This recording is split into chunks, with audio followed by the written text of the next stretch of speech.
2 topic खत्म है। हाँ जी, कब आया था पुर्तगाली? 1773 से 18 हाँ जी, 1773 से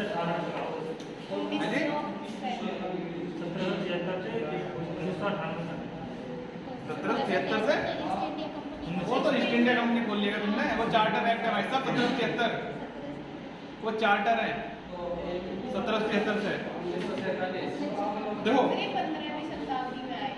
15वीं शताब्दी में आए थे। वैसे जो इसका जो आने का कारण था मैंने तुम्हें बता दिया था क्यों आ रहे थे, ठीक है। मेन चीज क्या थी वो मैंने आपको बता दिया था, ठीक है।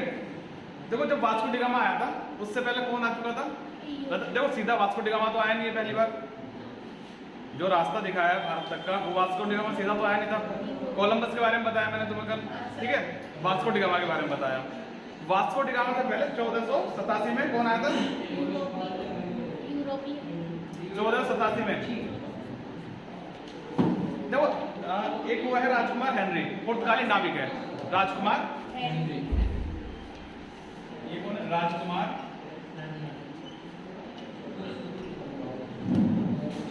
हेनरी, कौन है? पुर्तगाली नाविक, ठीक है। हाँ, इन्होंने समुद्री मार्ग की खोज की थी भारत को आने वाले के लिए, ठीक है। तो ऐसा तो था नहीं कि मतलब जो वास्को डी गामा है सीधा आता। अब इनकी देखो इनकी खोज में कौन आए थे पीछे से? जो राजकुमार हेनरी है, इनकी खोज में कौन आए थे? 1487 में बार्थोलोमा नामक, देखो पढ़ लो। ये मतलब जो दिए हैं तो मैंने नोट पढ़ने के लिए दिए हैं। 1487 में बार्थोलोमा डियाज नामक एक पुर्तगाली अफ्रीकी, कौन? बार्थोलोमा डियाज। 1487 में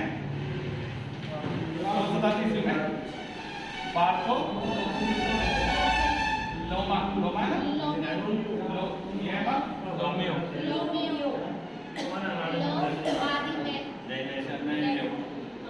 डियाज, बार्थोलोमा डियाज कौन है?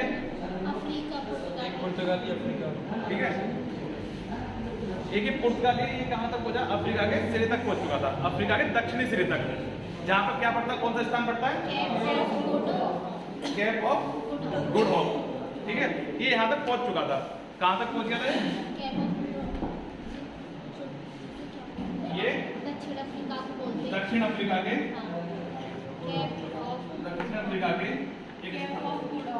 केप ऑफ गुड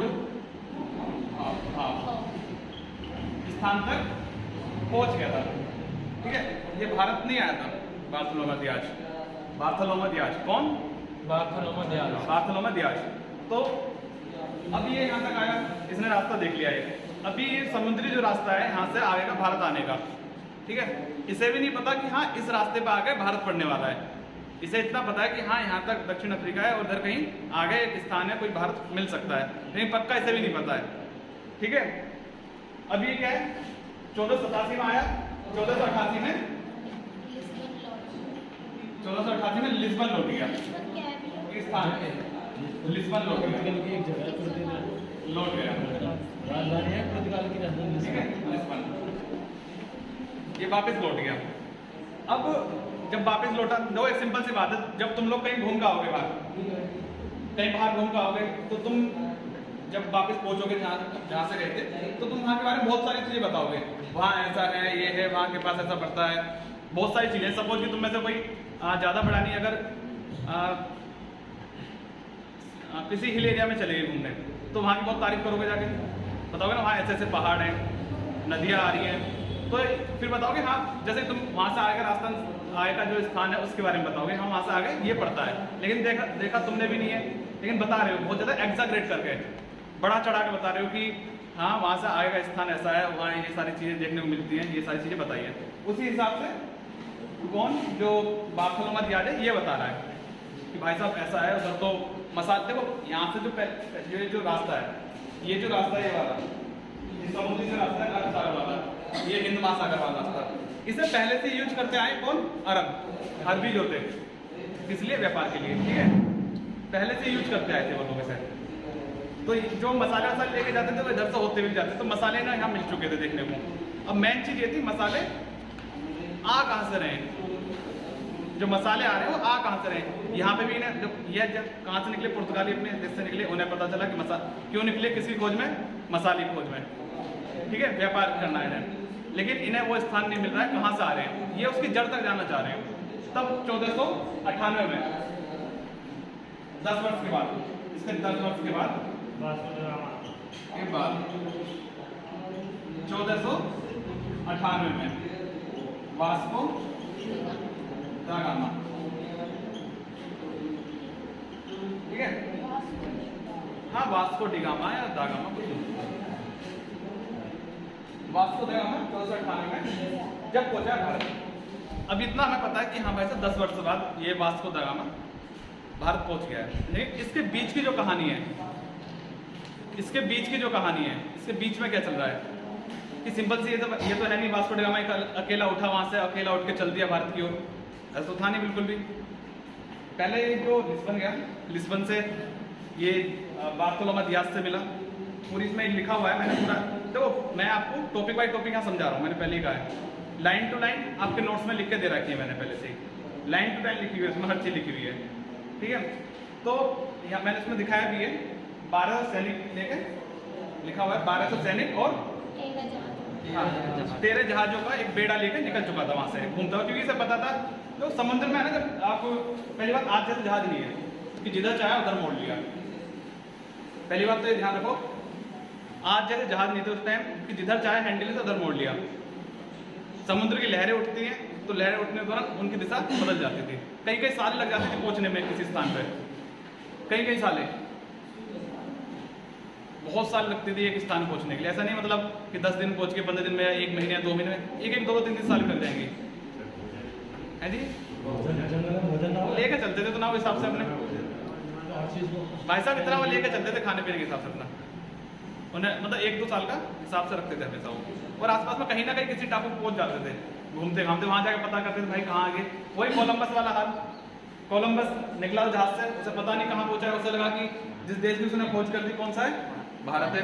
लेकिन जब उसे जब वो मर गया उसके बाद पता चली, उसे मरते हुए तक नहीं पता था कोलंबस को, जिसने जहाँ की उसने खोज की वो अमेरिका है।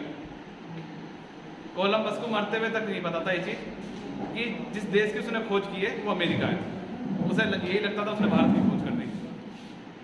और भारत की खोज करना कोई ऐसा नहीं है कि भारत को मतलब भारत था नहीं, भारत था पहले से ही, बस ये कि भारत को जाने वाला रास्ता दिखाया था इन्हें पुर्तगालियों ने, इसके अलावा और कुछ नहीं है कि ऐसा नहीं है खोज के निकाला कहीं से।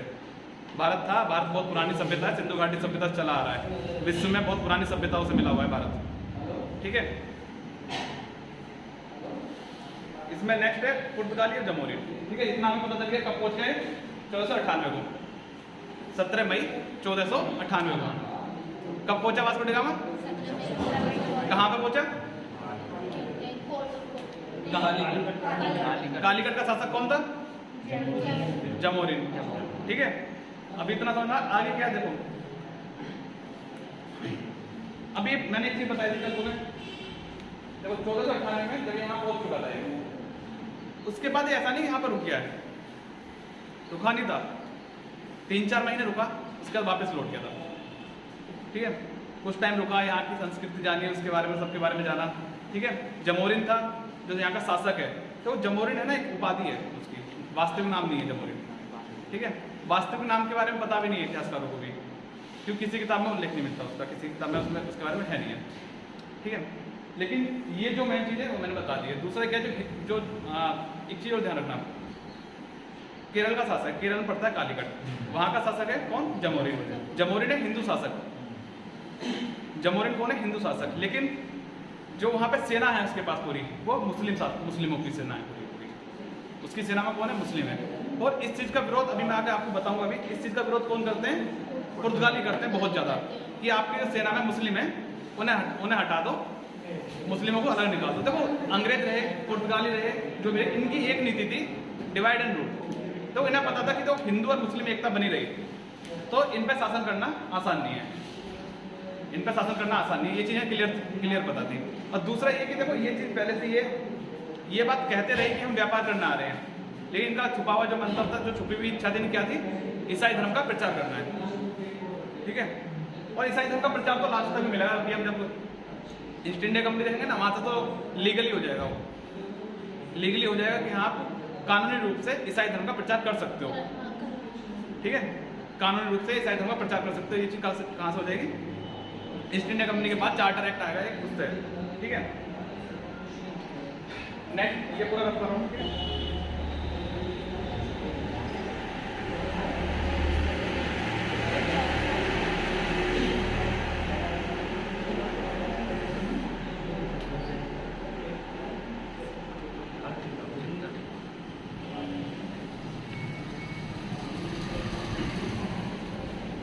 देखो अब इनका क्या है, भारत की खोज कर ली इन्होंने। अब एक इनका नया इतिहास शुरू होने वाला है, एक नया अध्याय, इतिहास का एक नया अध्याय शुरू होने वाला है पुर्तगालियों का। ठीक है, पुर्तगालियों का एक नया अध्याय शुरू होने वाला है। देखो एक चीज और क्लियर हो रही है, मैं आपको पहले बता रहा हूँ, इनका जो शुरू से जो एक तो ये क्लियर है, किसी भी इतने भी भारी आ रहे हैं, इनका क्लियर ये है कि ये व्यापार करने तो नहीं आ रहे हैं। व्यापार के पीछे कहीं ना कहीं इनके राजनीति भी इच्छा भी छुपी हुई है, प्रशासनिक इच्छा भी छुपी हुई है, और ईसाई धर्म का प्रचार भी छुपा हुआ है। ठीक है, इसी में देखो सबसे पहले जो है, वैसे वो जो मेरा कि हम 1505 से देखेंगे, लेकिन एक चीज है, 1510 में गोवा पर अधिकार कर लिया, अधिकार कर लिया। अब एक सिंपल से बात हो भाई, जब तुम व्यापार करने आ रहे थे, तुम्हें गोवा पर अधिकार करने का क्या मतलब था? बस ये बात तो यही है, तुम्हें व्यापार करना, व्यापार करो। तुम गोवा पर अधिकार कर रहे हो, जो यहाँ के किले हैं उनका अधिकार कर रहे हो, इसका अर्थ क्या है? उनका अर्थ क्या है? उनका अर्थ सिंपल से यही आ रहा है, तुम्हें यहाँ पे शासन करना है। ठीक है, अभी देखते हैं भारत में पुर्तगाली साम्राज्य का सूत्रपात, मतलब जो इनके शासक आए थे। ठीक है, जो इनके शासक आ रहे हैं, पहला कौन आ रहा है? Francis de Almora. ठीक है, पहला पुर्तगाली गवर्नर था कौन? Francisco de Almora. फ्रांसिस्को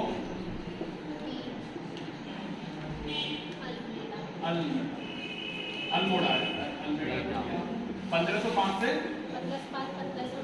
1509 तक। ठीक है, ये पहला कौन है? पुर्तगाली गवर्नर है, पहला आधिकारिक पुर्तगाली गवर्नर कौन है? पहला। देखो एक चीज ध्यान रखना, किसी में ना आपको पहले बताइए, जब मिडल कराइए, एक्सेंट कराइए, बीच वाले इतने इंपॉर्टेंट नहीं होते किसी भी उसमें, या तो पहला पूछे जाने वाला है आपसे या लास्ट का पूछे जाने वाला है ज्यादातर। एग्जाम का जो पैटर्न है वो बता रहा हूँ मैं, तो पढ़ने के लिए तो पढ़ने में सारे पढ़ेंगे, पढ़ने में सारे पढ़ेंगे। इंपॉर्टेंट हमेशा पहला होता है और अंतिम होता है, आखिरी कौन गवर्नर था। कौन है? पहला पुर्तगाली, पहला पुर्तगाली गवर्नर। ठीक है, पहला पुर्तगाली गवर्नर है। ठीक है, इसने ना, देखो एक चीज और बता देता हूँ, जैसा सिंपल सी बात है, इतिहास में तुम लोग पहले से क्लास करते आ रहे हो, समझ में आ भी गई होगी। जो पहला शासक आता है ना, वो हमेशा साम्राज्य को, जो साम्राज्य होता है उसे इतना नहीं बढ़ा पाता। ठीक है, वो स्थापना नहीं कर पाता उस चीज की। ठीक है, स्थापना नहीं कर पाएगा। उसके बाद जो अगला शासक आएगा, वो उस चीज को क्या करेगा, और बड़े क्षेत्र में फैला देगा। इसके बारे में सबसे इंपॉर्टेंट है blue water policy. Blue water policy इसने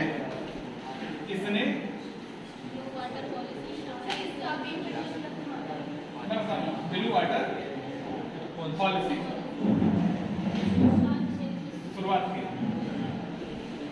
शुरुआत है ना, सही है, शुरुआत की।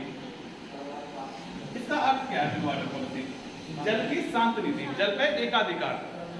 इसका जो अगर जो इसका जो अर्थ जाने क्या है? जल की शांत नीति या शांत जल की नीति। इसका अगर हम जो हमें पढ़ रहे हैं जिस हिसाब से अर्थ करें, तो इसका जो हमारे पढ़ने के हिसाब से अर्थ है वो है जल मार्ग पर एकाधिकार। एकाधिकार मतलब क्या है? देखो, इनसे पहले किसका एकाधिकार है? अरब जो थे, अरबी जो थे, उनका समुद्री मार्ग पर एकाधिकार था। ठीक है, जब समुद्री मार्ग पर एकाधिकार कर लिया इन्होंने, जब अरबियों का था तो इन्हें व्यापार करने के लिए टैक्स देना पड़ता था। जब अरबी लोग थे यहाँ पे तो उनके तो इनकी प्रतिस्पर्धा मुगलों के साथ दे रही है। एक चीज मैं बता दे रहा हूँ, पुर्तगालियों की प्रतिस्पर्धा मुगलों के साथ नहीं थी, पुर्तगालियों की प्रतिस्पर्धा अरबों के साथ थी व्यापार करने में। उनका यहाँ पे सबसे बड़ा कम्पिटिटर जो थे वो केवल कौन थे? अरबी थे, अरब। उन्होंने मुगलों को कभी समझा ही नहीं कुछ ज़्यादा। मुगलों से उन्हें कितना काम था कि हमें बस आप केवल अधिकार दे दो, यहाँ पे अधिकार चाहिए, इसके अलावा कुछ नहीं चाहिए, इतना काम था मुगलों के साथ तो। ठीक है, तो ये क्या है? शांत जल की नीति, जल पर जल मार्ग पर एकाधिकार। अब क्या है, एक तो यहाँ ये जल से कहीं भी व्यापार कर सकते हैं, इन्हें किसी को टैक्स नहीं देना हुआ। लेकिन अब कोई और टैक्स यहाँ पे व्यापार करेगा, मतलब उसे ट्रेड करेगा अगर जल से, अगर जल से ट्रेड करेगा मतलब समुद्री मार्ग से ट्रेड करेगा तो उन्हें उल्टा टैक्स किसे देना पड़ेगा? पुर्तगालियों को देना पड़ेगा। ठीक है, तो इनके नियम, इनके कानून हो गए थे सारे के सारे। ठीक है, दूसरा क्या है? मसालों के क्षेत्र पर एकाधिकार कर लिया। मसालों के क्षेत्र पर, मसालों के क्षेत्र पर एकाधिकार, मसालों के क्षेत्र पर एकाधिकार।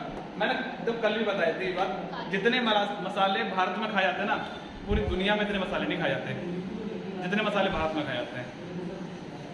ठीक है, पूरी दुनिया में इतने मसाले उतने होते हैं। और मसालों के क्षेत्र में देखो एक चीज हो रहा है, जैसे आगे बढ़ेंगे ना, जैसे ईस्ट इंडिया कंपनी का दौर पढ़ेंगे और पढ़ेंगे, उसमें ना कुछ चीजें इनमें भी लेके दिया गया, इसके मैंने लिख के दिया आगे। स्पेशली चीज देखनी पड़ेगी किस स्थान से कौन सी चीज निर्यात हो रही थी, आगे लिखी भी होंगी अगर किसी ने नोट्स पूरे पढ़े होंगे तो। ठीक है, तो यहाँ से विशेषता किस पर अधिकार कर रहा है? मसालों के क्षेत्र में विशेषता, विशेषता काली मिर्च पर, काली मिर्च पर, काली मिर्च पर कर दिया। ठीक है, ठीक है, नेक्स्ट है हमारा अगला कौन सा आ रहा है?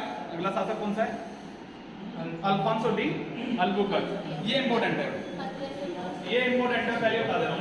पुर्तगालियों में जो है अल्फांसो डी अल्बुकर्क, ये इंपॉर्टेंट शासक है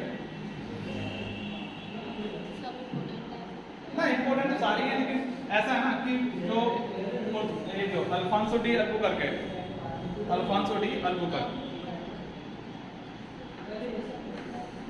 अल्फांसो डी अल्बुकर्क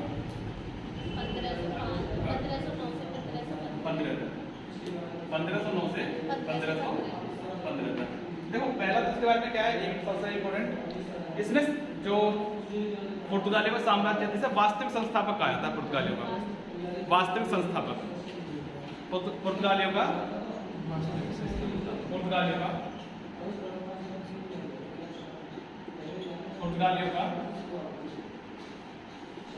वास्तविक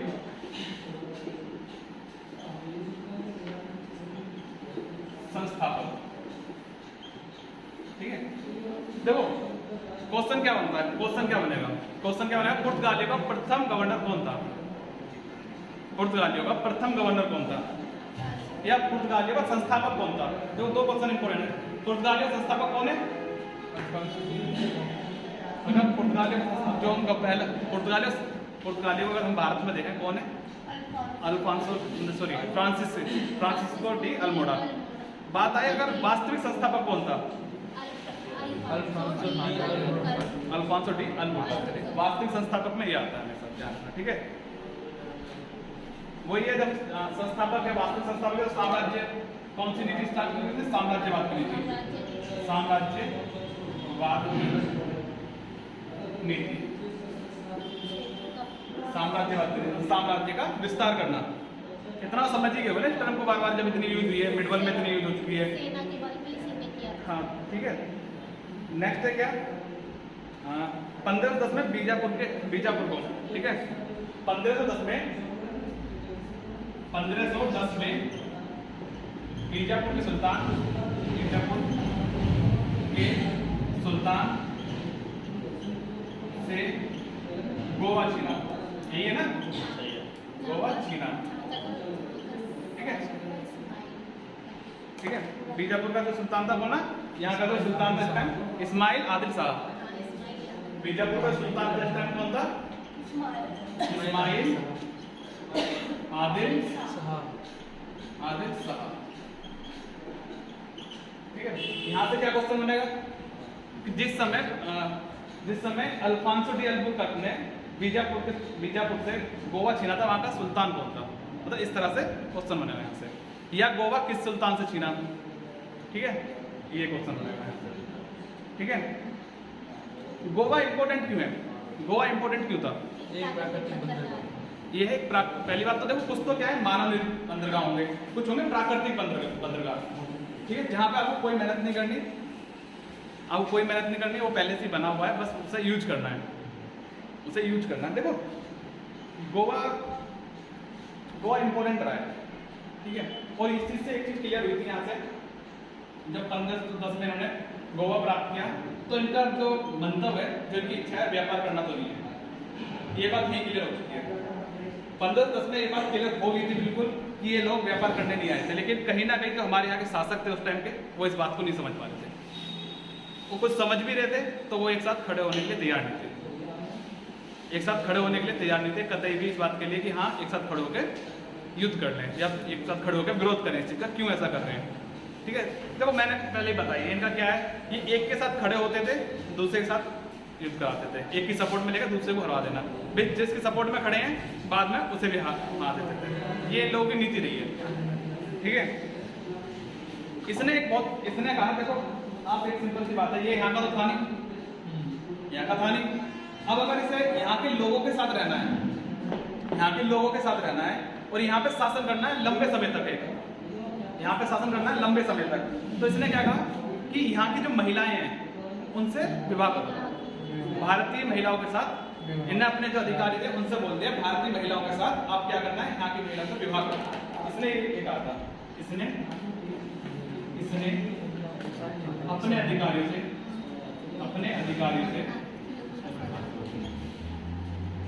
अधिकारियों से भारतीय महिलाओं के साथ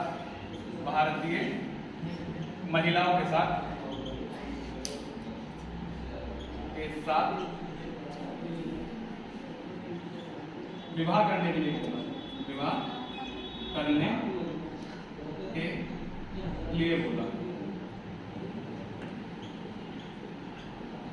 तो सिंपल सी बात है, जो हमारा देश है ना भारत, यहाँ दामाद की बहुत वैल्यू है, यहाँ इतनी वैल्यू लड़के की नहीं होगी, यहाँ इतनी वैल्यू अपने लड़के की नहीं है जितनी वैल्यू दामाद की है, ठीक है। अगर दामाद ने रात में 11-12 बजे बोल दिया ना, सास से बोलते मुझे आइसक्रीम खानी है, रात में 11-12 बजे बोला ना मुझे आइसक्रीम खानी है, तो जिस अपनी सास से बोला तो उसका जो लड़का होगा ना उसे रात को 11-12 बजे भेजेगी उठा के, जा आइसक्रीम लेकर आ दामाद के लिए। तो इतनी वैल्यू है दामाद की हमारे इंडिया में, बहुत ज़्यादा। तो सिंपल सी बात, जब यहाँ की महिलाओं के साथ विवाह करेंगे तो क्या होगा, यहाँ के दामाद बन जाएंगे। अब इनसे वैसा कुछ नहीं कोई कहने वाला, भाई दामाद की तो रेस्पेक्ट बहुत ज़्यादा है, उससे तो दूर का नहीं बोलते। हाँ सब लोग भाई पूरे गाँव पैरों में पड़ जाते हैं। ये है देखो, ये इंडियन कल्चर है, ये भारतीय सभ्यता है, ठीक है, ये शुरू से चलती आ रही। बहुत ज़्यादा रेस्पेक्ट देते हैं, जितनी रेस्पेक्ट देते हैं ना, बहुत एक नहीं है, ऐसा कुछ नहीं है, कम कुछ नहीं है, दामाद की उतनी रेस्पेक्ट रहती है, ठीक है। तो वही चीज़ क्या करे, उसी नीति को अपना रहे थे कि देख चुके थे कि भारत में सबसे वैल्यू किसकी हो रही है। ऐसे नहीं था कि मतलब इन्होंने ऐसे ही बोल दिया, इसने जब इतना टाइम बिताया तो उसके बाद इन्होंने सबसे पहले देखा कि भारत में इतनी ज़्यादा वैल्यू हो किसकी रही है, क्या करा जाए ऐसा, जिससे कि ये लोग हमारे समर्थन में आए। तो इन्होंने बहुत तगड़ा दिमाग लगाया, क्या कहा, यहाँ की महिलाओं के साथ विवाह करते हैं तो इनके दामाद बन जाएंगे। तो दूसरा क्या है, यहाँ पर अपने आप ही शासन करना आसान हो जाएगा, ठीक है। कैसे आइसक्रीम रात को 11, वो बता रहा हूँ ना, ये सच है, ये सच बता रहा हूँ मैं। अगर रात में 9, 10, 11 बजे बोल दिया ना दामाद ने मुझे आइसक्रीम खानी है, सास कहीं से मंगा के देगी, चाहे लड़का चाहे कितना भी थका हुआ सोया वो चारी खा के, लेकिन उसे उठा के भेजेगी, लेकर आइसक्रीम मेरे दामाद के लिए जाके, चाहे दुकान खुलवा कहीं से जाकर तो मंगा ही लेगी। तो इतनी वैल्यू है, ठीक है।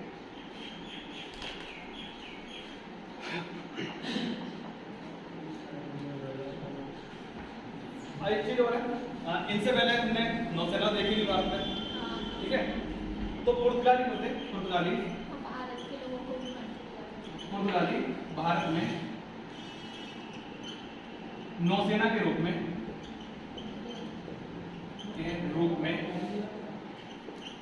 उभर कर सामने आए। ठीक है, देखो भारत को क्या लगता था कि ये जो समुद्र है ना नीचे वाला, जो हमारा दक्षिण वाला एरिया है, इससे इधर ना पूरे में पानी पानी है, यहाँ कोई और देश नहीं होगा आसपास। ये चीज पता ही नहीं थी कि देखो कहाँ से व्यापार करेंगे, मतलब कैसे ट्रेड करेंगे या कैसे अगर आने आने मन भी करे तो कहाँ से। इनके पास ना तो नाव चलाने आती ना कुछ, ऐसा कुछ नहीं था। ठीक है,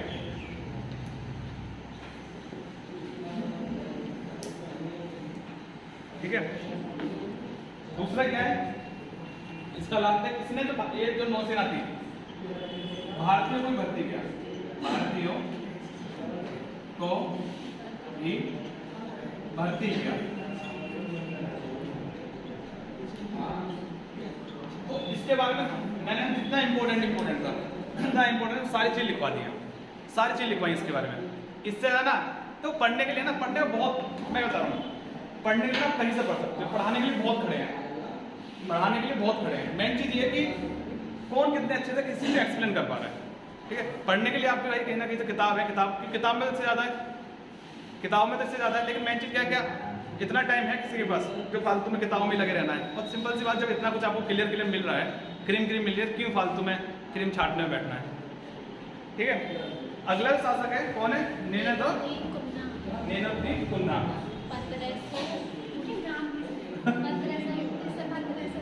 हाँ, नाम बड़े अजीब है इनके।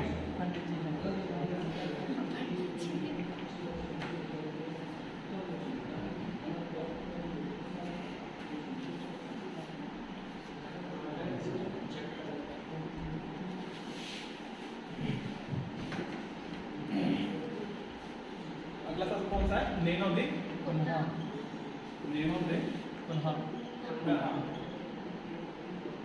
टाइम पीरियड 1529 से 1538। ठीक है, 1529 से 1538 तक। इसने क्या, देखो इनका जो गोवा पे अधिकार करा, गोवा पे जब अधिकार करा तो गोवा को क्या करा, मुख्यालय बना दिया था। ठीक है, गोवा को क्या करा, मुख्यालय बना दिया। गोवा को मुख्यालय बनाया। कहाँ? इससे पहले का मुख्यालय कहाँ था? कोचीन। ठीक है, इसने जो मुख्यालय कोचीन से स्थानांतरित कर क्या करा, गोवा कर दिया। कोचीन से मुख्यालय स्थानांतरित करके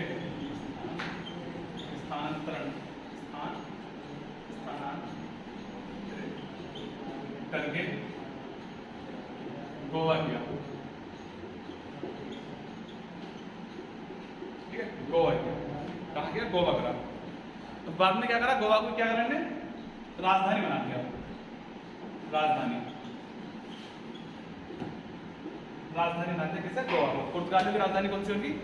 गोवा हो गया। ठीक है,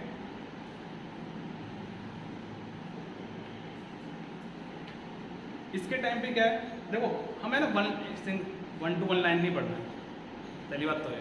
अब मैं रियलिटी बता रहा हूँ, अगर आपको एक स्मार्ट स्टडी करनी है तो कंगारू स्टडी करना शुरू करो हमेशा, लाइन टू लाइन छोड़ के बीच में कोशिश करो जितना बीच में जो चीज़ें फालतू हैं उन्हें स्किप करने की। मतलब ऐसा नहीं मतलब नोट्स में मैंने फालतू लिख दिया, मतलब जो चीज़ मैं यहाँ समझा सकता हूँ उतना। क्योंकि मैं लाइन बाई लाइन खड़े होकर पढ़ना शुरू करता हूँ। बंगाल के शासक महमूद शाह ने पुर्तगालियों को 1526 में चटगांव और सतगांव की फैक्ट्री खोलने की अनुमति दी। ठीक है, अब मैं लाइन बाई लाइन खड़े होकर पढ़ूंगा, तुम भी कहोगे क्या स्कूल वाली क्लास थोड़ा चल रही है यहाँ पे कि लाइन टू लाइन खड़े होकर पढ़ रहे हो। ठीक है, तो इसमें क्या है, इसमें हमें कितना देखना है, 1526 में। ठीक है, 1526 में, सॉरी 1536 में इसने बंगाल के शासक कौन है शासक? महमूद शाह। ठीक है, महमूद शाह ने इसने क्या कहा है,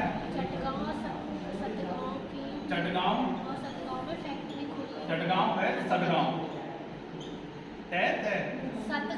सतगांव में फैक्ट्री खोलने की परमिशन दी थी। फैक्ट्री सही है, फैक्ट्री खोलने की अनुमति। अब देखो अब बात क्या है, अभी है ना अधिकार चाहिए और अभी तक अभी क्या थे, अभी तक इधर थे गवर्नर, अभी ये ऊपर की तरफ चल रहे हैं, ठीक है। अब इन्हें और अधिकार चाहिए, अब इन्हें और अधिकार चाहिए। अभी इन्हें क्या करना है, अपना क्षेत्र और बढ़ाना है, व्यापार और करना है, बढ़ाना है। तो अभी का क्या चल रहा है, अब जो टाइम दौर किसका चल रहा है, शासन मुगलों का चल रहा है पूरे भारत में, मुगलों का शासन चल रहा है, ठीक है। अब मुगलों जो सिंपल वो बात एक अलग है कि आपने दक्षिण की ओर, मैंने पहले ही बताया इस एरिया पे कभी मुगलों ने ज़्यादा ध्यान नहीं दिया, एक दो तीन शासक ही थे जो इधर आते थे, बस ज़्यादा नहीं दिया उन्होंने, क्योंकि ऊपर इतना कुछ था। अगर यहाँ तक आना होता उसके बाद दिक्कत क्या होती उन्हें कि फिर वहाँ पे वापस वहाँ दिक्कत रहती, दिल्ली पे कोई और ना आ जाए, ये दिक्कत उनके साथ ज़्यादा थी, ठीक है। तो अकबर की अनुमति से क्या करा इसने, अकबर की अनुमति से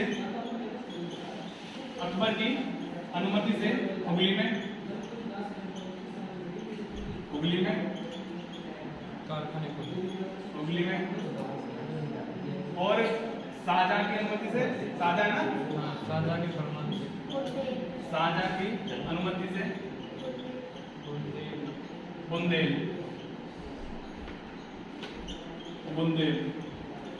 में फैक्ट्री खोली,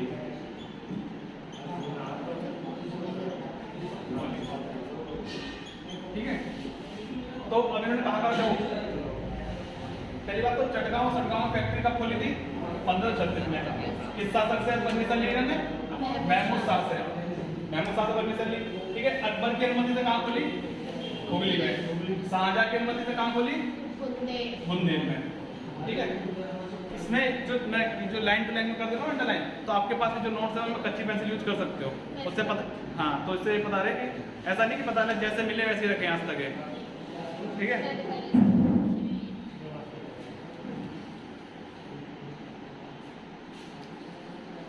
ठीक है, देखो एक जो बड़ी फेमस टर्म है, एक जो टर्म है कार्टेज व्यवस्था। कार्टेज है क्या, दो कार्टेज, एक वर्ड आता है कार्टेज व्यवस्था, कार्टेज व्यवस्था।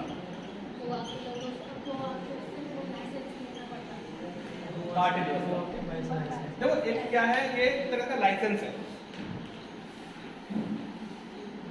ठीक है। जो लाइसेंस है क्या है, इसे कौन देते हैं, पहली बात जान लो, तो इसके बारे में जानो, लिखा हुआ सब कुछ इसके बारे में, तो इसके बारे में जान लो है क्या चीजें। ये है कहते हैं कि भारतीय जहाज थे, उनसे पैसा वसूला जाता था, किस लिए, टैक्स के नाम पर, उनसे पैसा लिया जाता टैक्स के नाम पर, जिनमें सबसे इंपॉर्टेंट क्या था, कार्टेज व्यवस्था, ठीक है। कार्टेज क्या है, एक तरह का लाइसेंस है, जब ये लाइसेंस मिल जाएगा तो आपको व्यापार करने के और व्यापार करने के अधिकार मिल जाएंगे। इसे भारतीयों को, मतलब भारतीयों को भारत में ही रहकर अपने लिए ही उन्हें क्या चाहिए, लाइसेंस लेना पड़ रहा था, किसकी कमी से, खुद की अपनी कमियों से, खुद अपनी ही कमियों से उन्हें भारत में रहकर भारत में व्यापार करने के लिए लाइसेंस लेना पड़ा, ठीक है। और ये चीज़ें ना आगे चल के इतनी बढ़ जाएंगी, क्या होगा कि भारत के ही राजस्व से इनकी सेना को, मतलब इनके तो जो चले जाएंगे कुछ टाइम बाद, ज़्यादा टाइम के नहीं है, तो जाते तो कुछ बाद में वैसे ईस्ट इंडिया कंपनी तो नहीं, लेकिन जो इनका प्रभुत्व है वो ज़्यादा, जो इनकी शासन का टाइम है, जब ज़्यादा टाइम तक रहते हैं तो वो ज़्यादा, बस एक दो शासक हो रहे हैं, उतना इंपॉर्टेंट है और नहीं ज़्यादा इंपॉर्टेंट जो रहेगा हमारा ईस्ट इंडिया कंपनी के पास से रहेगा। तो ये मैं इसी बस क्या बता रहा हूँ, इसका एक बात जो बहुत लंबे समय तक प्रभाव दिखा कार्टेज व्यवस्था का, क्यों, तो भारत में भारतीयों के लिए व्यापार करने के लिए परमिट दे दिया कि अब आपको यहाँ के लिए, अगर भारत में आपको अपने घर में व्यापार करना है, मतलब आपको अपने देश में व्यापार करना है, तो आपको हमसे लाइसेंस लेना पड़ेगा। कौन लाइसेंस दे रहा है, जो बाहर से आया, जिससे लाइसेंस कभी इन लोगों ने दिया, हमारे इन्होंने, अकबर साहब ने, एक अकबर साहब ने और शाहजहां ने और इसने महमूद शाह ने, इन लोगों ने ही इन्हें परमिशन दी। और इन लोगों की परमिशन देने के बाद क्या हाल हो गया, इन लोगों ने उल्टा भारतीयों को परमिशन देना शुरू कर दिया, ठीक है। तो ये हालत इन लोगों में, अपने ही लोगों वैसे हुई थी गलतियाँ, ठीक है। इसी का एक जो रूप हम देख सकते हैं बाद में, अगर इससे कहीं ना कहीं जोड़ें तो एक रूप और है इसका, भारतीयों की सुरक्षा के लिए सेना खड़ी कर दी इसने ईस्ट इंडिया कंपनी ने बाद में। उसका जो खर्चा जाएगा भारतीय राजस्व से जाएगा, ठीक है। भारत में जो सेना खड़ी करी सुरक्षा के लिए, तो क्या उसका नाम क्या है, तुम्हारी सुरक्षा के लिए सेना खड़ी है, तुम्हारी सुरक्षा के लिए सेना खड़ी है, ठीक है, लेकिन उसका जो पे करोगे वो तुम्हारे राजस्व से जाएगा। जो इसका पे होगा वो तुम्हारे राजस्व से जाएगा, जो तुम इनकम दोगे। दूसरा ये कि सेना खड़ी करती कोई दिक्कत नहीं, हमारे ही राजस्व से दे रहे हो, कोई दिक्कत नहीं। दिक्कत कहाँ थी? दिक्कत यहाँ थी कि वो लोग एक तरह से लगाम लगाते थे, लगाम लगा देते थे कि इधर नहीं जाओगे, ये नहीं कर सकते आप, ठीक है, अपनी मर्जी से कुछ नहीं कर सकते थे। ये सारी चीज़ें उन्होंने बंद कर दी थी, ठीक है। जो और आगे क्लास है उसे कल देखते हैं, ठीक है, आगे क्लास।